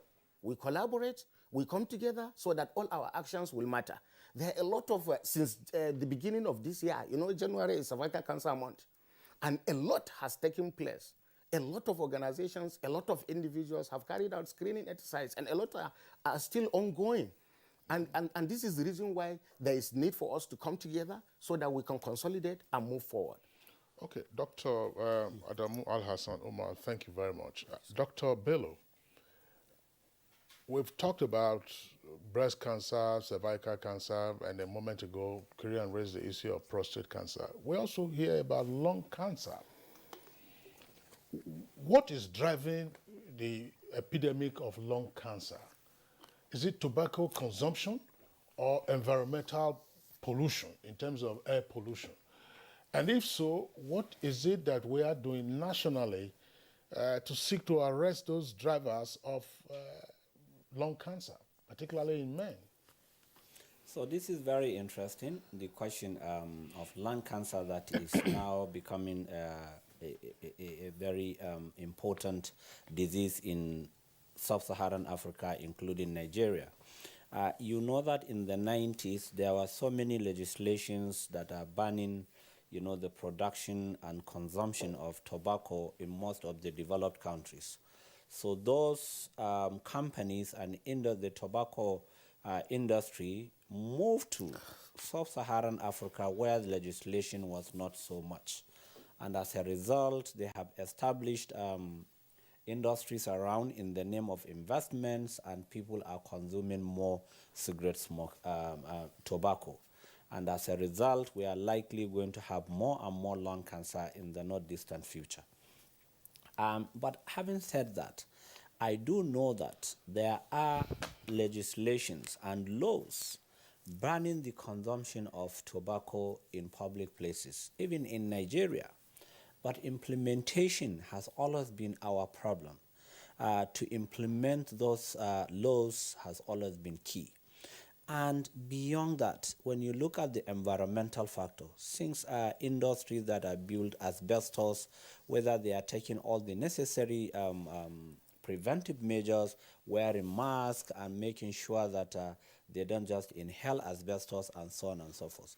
And of course, there are other things like, when you have radium, if you are building in a place where there is a lot of mountainous areas and so on. So the risk factors are there and they are increasing.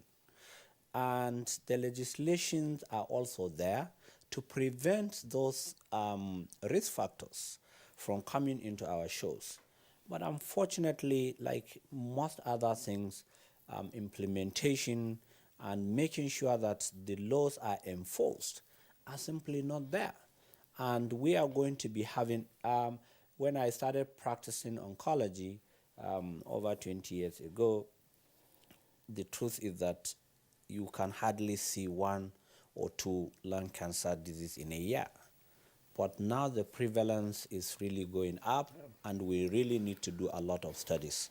So, and it still boils down to financing. You see, cancer care is an expensive business, whether in terms of prevention, whether in terms of legislation, and so on and so forth. We must find a way of having an endowment for cancer. That is the only way we can move forward. All this legislation and saying that we have funds for this, fund for that. If you go to the hospital, they are simply not there. They are simply not there, and people are dying because of abject poverty that they can't afford care. They can't. All right, Dr. Abubakar, well, thank you for that submission. We'll return to you. This is Good Morning Nigeria on the network service of the NTA. We have been tackling the issue of cancer in Nigeria with respect to the 2021 World Cancer Day. We're not done yet. We'll take a short break. When we come back, we'll be concluding the conversation for today. Stay with us. Although social media as a channel of communication is inherently harmless, it becomes harmful and damaging when used without discretion and thoughtfulness. Bad social media users spread rumors and fake news without verification. But good social media users stop, reflect, and verify information before sharing it. Be a good social media user. Stop the spread of fake news. Verify the authenticity of your source and use social media responsibly for a better Nigeria. This message is brought to you by the Nigerian Television Authority, NTA, in collaboration with the National Orientation Agency.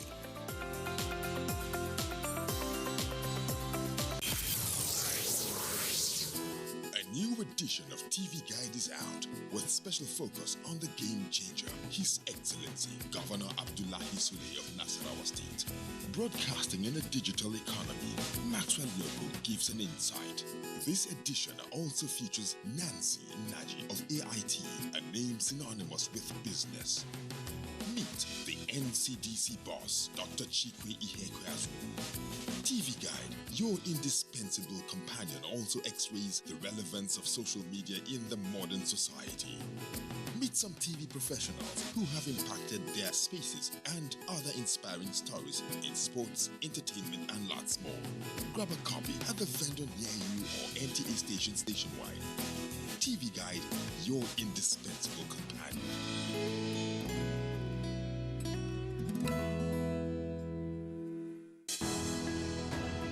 Dialogue, empathy, love, and unity. These are vital components of nation building. For all to be well, we appeal that we should refrain from volatile, provocative, inciting messages and language. Let's build and not destroy.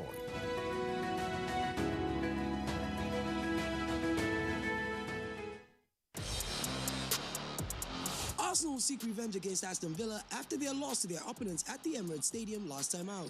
Will they succeed, or will Villa do the double over the Gunners this season? Find out this Saturday when Aston Villa welcome Arsenal to Villa Park on the Premier League Live, showing on the NTA network from 1 p.m. The Premier League Live is brought to you by Axis Bank, Babai Jebu, Lipton, and Close Up, in association with Gold.com.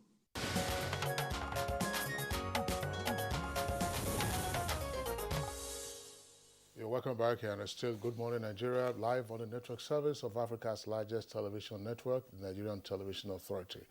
Let's return to Dr. Amy Bath, who is with us via Zoom still. She's an assistant professor of medicine and genetics at Stanford University. Dr. Bath, we can talk about prevention. Well, let me, from a layman's perspective, throw in one or two issues.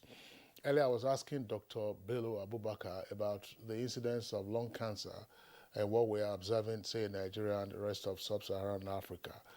But we also have, clear environmental issues that the layman would say, if you were to put your head down and say, look, these are probably drivers of some forms of cancer, particularly lung cancer. Fumes from generators, power generators, for instance. I mean, there's probably no neighborhood where you don't have generators, and everyone is emitting all kinds of smoke. And then you also go to oil-producing communities, where there's massive pollution of the waters, and also there's massive pollution of the air. In a place called Port Harcourt, which is the capital of Rivers State, from time to time, they have to do what they refer to as black soot. Any surface you touch is black because of the emissions right there in the air. Are there ways that this can be dealt with? And assuming those ones are dealt with, can we scale down on the incidence of some forms of cancer, for instance, lung cancer? So that's a fantastic question. As you know, pollution is a major problem in many mega cities, very densely populated cities. Pollution can come from a variety of environmental sources, and most certainly pollution has been related to a variety of lung diseases, not only lung cancer, but other chronic lung diseases such as chronic obstructive pulmonary disease, also known as COPD, which is similar to asthma. We definitely know that certain types of pollutants, for example, asbestos poisoning, et cetera, has been associated with certain types of cancer that can affect the thoracic cavity, such as mesothelioma. And my suspicion is that many of the pollutants that are found in these different environments can be associated with lung cancer. Now, unfortunately, what we know about lung cancer and what causes it predominantly comes from research that is done in a very small number of countries in the world, such as the United States. So lung cancer is the #1 cancer killer in the United States.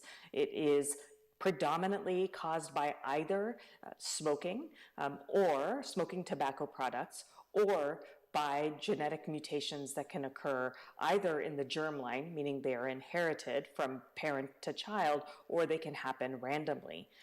We know that pollution can certainly enhance the rate of mutations that can occur, and we thus think that pollution may be an important risk factor in the setting of lung cancer. But I think your question really highlights the importance of doing not only cancer prevention, cancer education, and cancer treatment, but also cancer research. It's critical that we do research to try and understand how these different types of pollution that populations are exposed to might be putting them at risk, not only for lung cancer, but other cancers as well.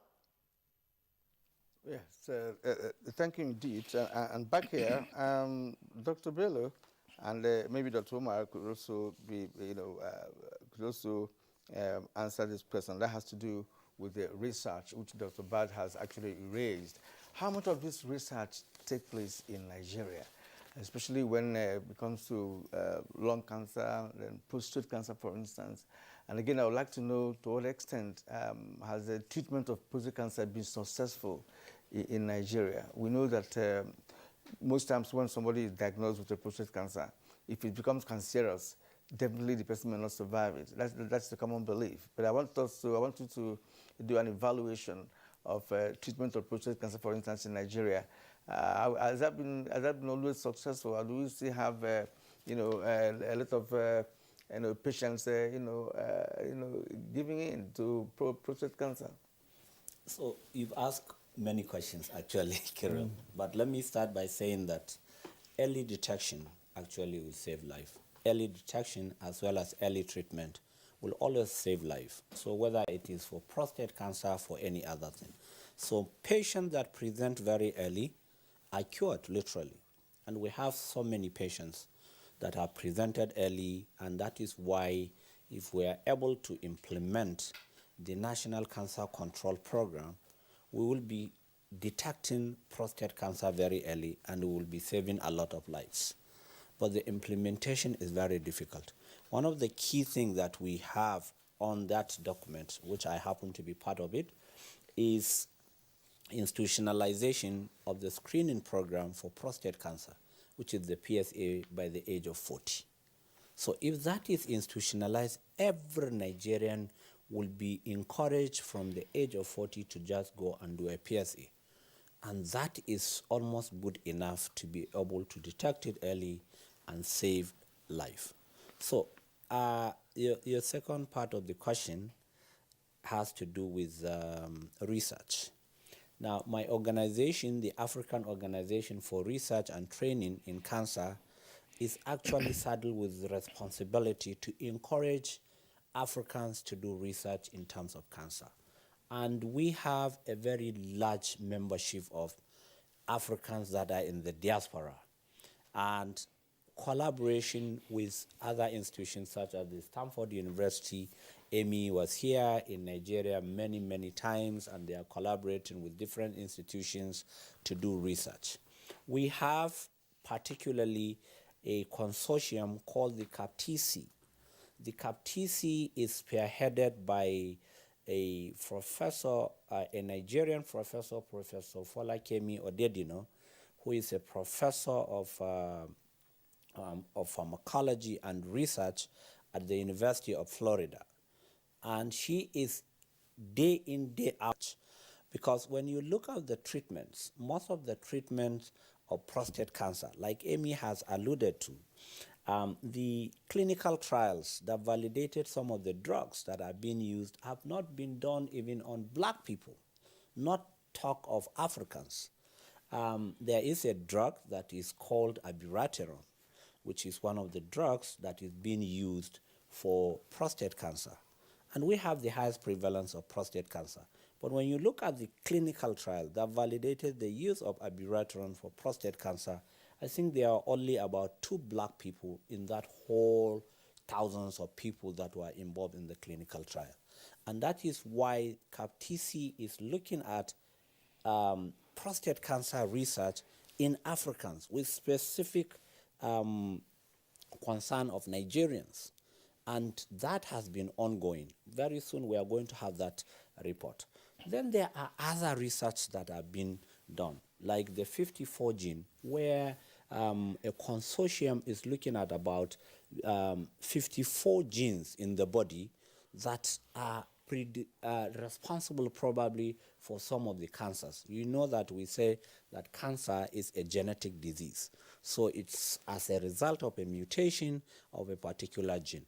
If we are able to pinpoint some of the genes that are responsible for creating, for us to develop cancer in Nigeria, then we will be able to probably develop treatments that are targeting those things in-house. So yes, research is ongoing, but we need a lot of funding. And that is why we need people like Amy that have been so passionate about Africa and Africans, and we are collaborating with them. That's why we need Olopades of this world from the University of Chicago, and we need the Folake Odedinas of this world to come to Nigeria. And that's why the diaspora is very critical to us, that they should come because they get a source of funding, you know, that they will come here and collaborate with us and do research. and we have been encouraging this. In fact, on the 18th and the 19th of this month, we're going to have a conference, the first genomic cancer conference that is organized by the African Organization for Research and Training in Cancer, to look at all that has been done in terms of research, in terms of genomic research in sub-Saharan Africa, and the people that are involved both inside and also from the diaspora. Okay, thank you, Dr. Bello.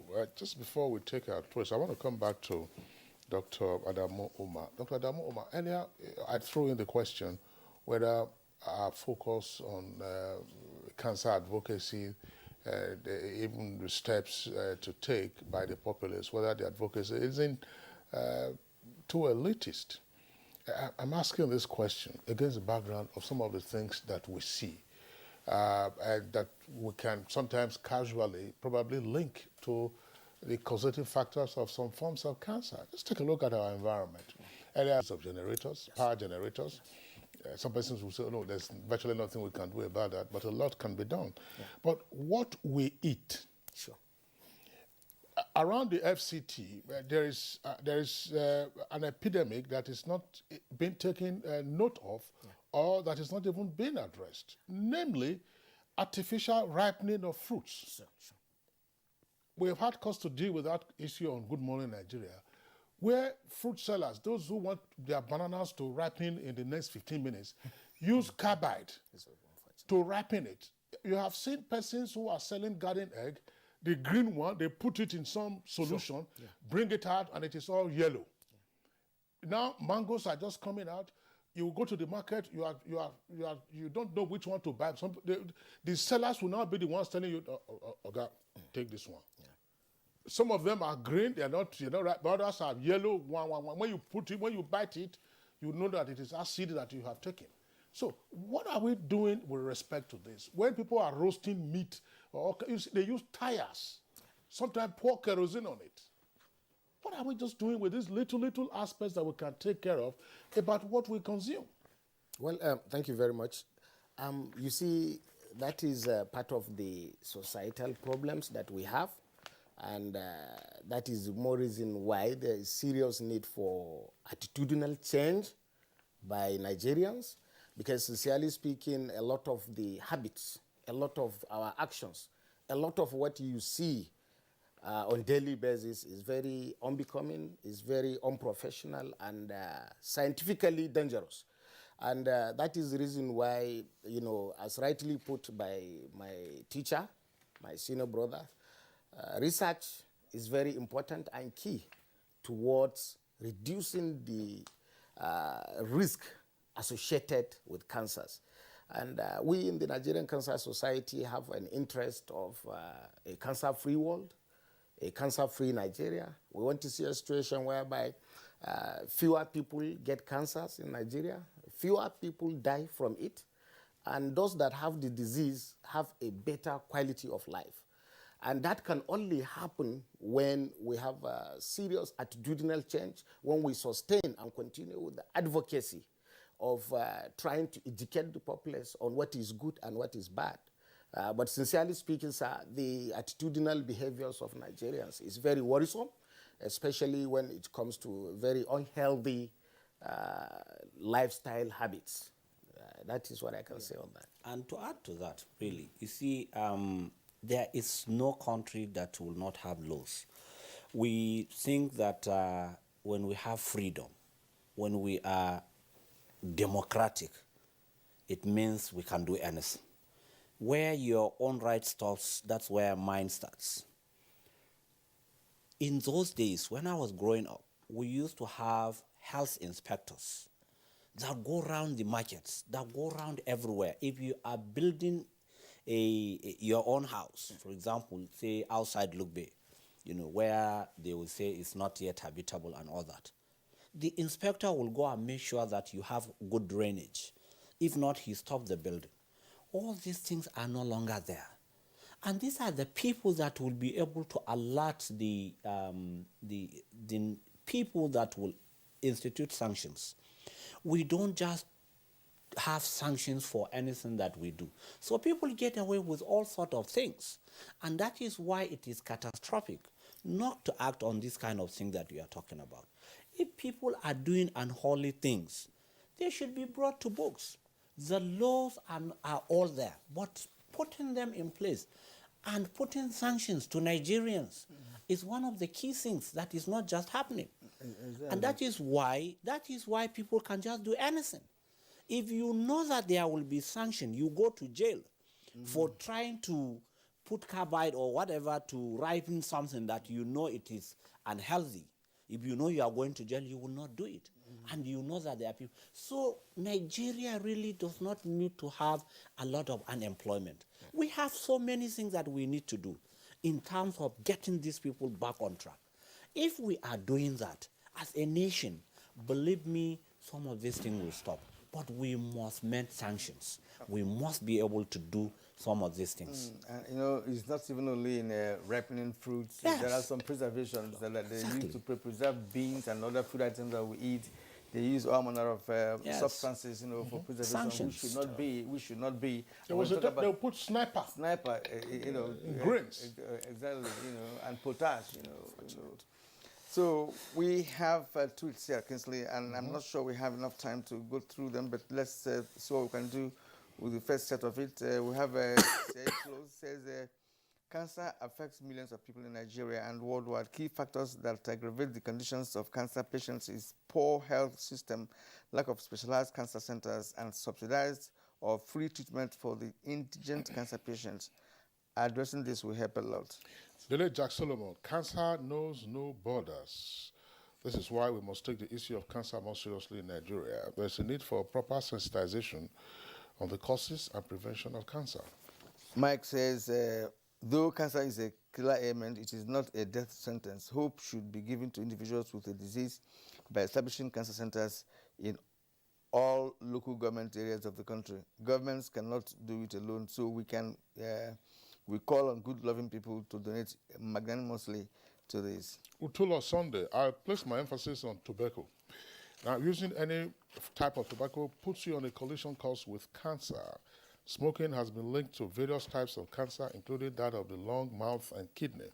Avoiding tobacco and eating a healthy diet, therefore, are important parts of cancer prevention. Haruna Adamu Balamosi is a deadly disease that needs a swift action by the authorities. Meanwhile, the government should sensitize the populace through the traditional rulers, religious leaders, and health centers across the country. More so, there should be provision for treatment centers in the 36 states of the country. All right, we have this from Nandom Wuyep. It says, for many patients with cancer, the future is often unknown, and hope is what keeps them alive to endure treatments and social and personal adversities. Hope is supported by the positive attitudes of the medical team and caregivers. All right, Joseph Anunwa is there. Kirian Suleiman Babagana. Mutana Farouk. Yeah, Mutana Farouk. Alpha-C. Festus Akimboyewa. Josiah Odiale. We'd like to appreciate you for your tweets that have come in today. So on that note, we'd like to thank all our guests who have remained in the course of the conversation. Earlier, we signed off the first two guests. A deep thanks to Dr. Amy Barth, Assistant Professor of Medicine and Genetics at Stanford University, also Director of Global Oncology at the Stanford Center for Innovation in Global Health. We appreciate your being with us on the program this morning. Thank you very much. And of course, have a very good evening there in the U.S. It's midnight. Thank you. Have a great day. All right. We also would like to thank Dr. Adamu Al-Hassan Omar, President, Nigeria Cancer Society. Thanks a lot for being around. And we wish you a fruitful World Cancer Day celebration? Activities. Activities, yes. That's right. Yes. That's the right synonym for it. Yes, thank you. Thank you very much for the opportunity. And then our regular guest on Good Morning Nigeria, Dr. Bello Abubakar, Chief Consultant, Clinical and Radiation Oncologist, and President, African Organization for Research and Training on Cancer. So, thank you. Dr. Bello, thanks a lot for being around. Thank you so much. Okay, so that's it for us on